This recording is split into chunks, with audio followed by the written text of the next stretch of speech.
آقا علیہ السلام نے فرمایا یوم غدیر خم کے موقع پر حضرت علی کا ہاتھ پکڑ لیا اور پکڑ کے اس طرح بلند کیا، فرمایا من کو مولا ہوں اس کا یہ علی مولا ہے، جس کا میں مولا ہوں اس کا یہ علی مولا، من کنت مولا ہوں فعلی مولا، جس کا میں مولا ہوں اس کا علی مولا ہے۔ اور زید بن ارقم نے روایت کیا، پھر حضور نے دعا کی، یہ ترمذی میں صحیح ستہ میں حدیث ہے، پھر دعا کی جس کا میں مولا ہوں اس کا علی مولا ہے۔ پھر آقا نے ہاتھ اٹھا دیے، عرض کیا باری تعالیٰ اللہم وال من والہ وآت من آتاہ وانصر من نصرہ وعن من عانہ، میرے اللہ جو علی کو ولی جانے تو اس کا ولی بن جا، جو علی کو ولی جانے تو اس کا ولی بن جا، یعنی جو علی سے دوستی کرے تو اس کا دوست بن جا، جو علی سے دشمنی کرے تو اس کا دشمن بن جا،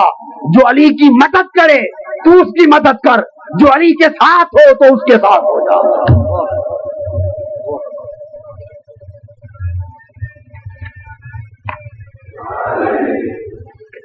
آگے حدیث پاک کے الفاظ ہیں، مسند امام احمد بن حنبل میں روایت ہے کہ آقا علیہ السلام نے فرمایا 30 صحابہ کھڑے ہو گئے گواہی دینے کے لیے، کیا حضرت علی کے سامنے 30 صحابہ کرام، جن میں 12 صحابہ بدری بھی تھے، 12 صحابہ بدری یعنی غزوہ بدر میں شریک ہونے والے بھی صحابہ 12 ان میں شامل تھے، 30 یا اس سے بھی زیادہ صحابہ کھڑے ہو گئے، کہا ہم گواہی دیتے ہیں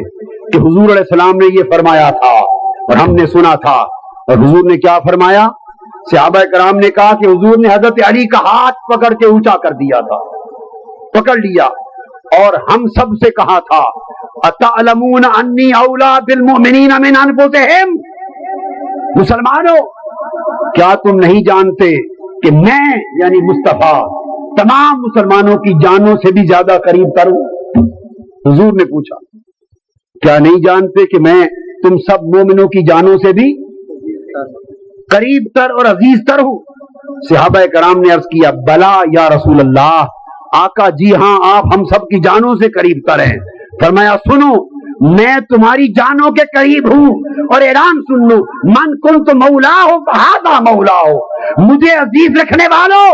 میں اس کا عزیز ہوں جو علی کو عزیز رکھتا ہے، جس کا میں مولا ہوں اس کا علی مولا ہے۔ اے اللہ تو بھی اس کا ولی بن جو علی کو ولی جانے، اور اس کا دشمن بن جو علی کا دشمن ہو۔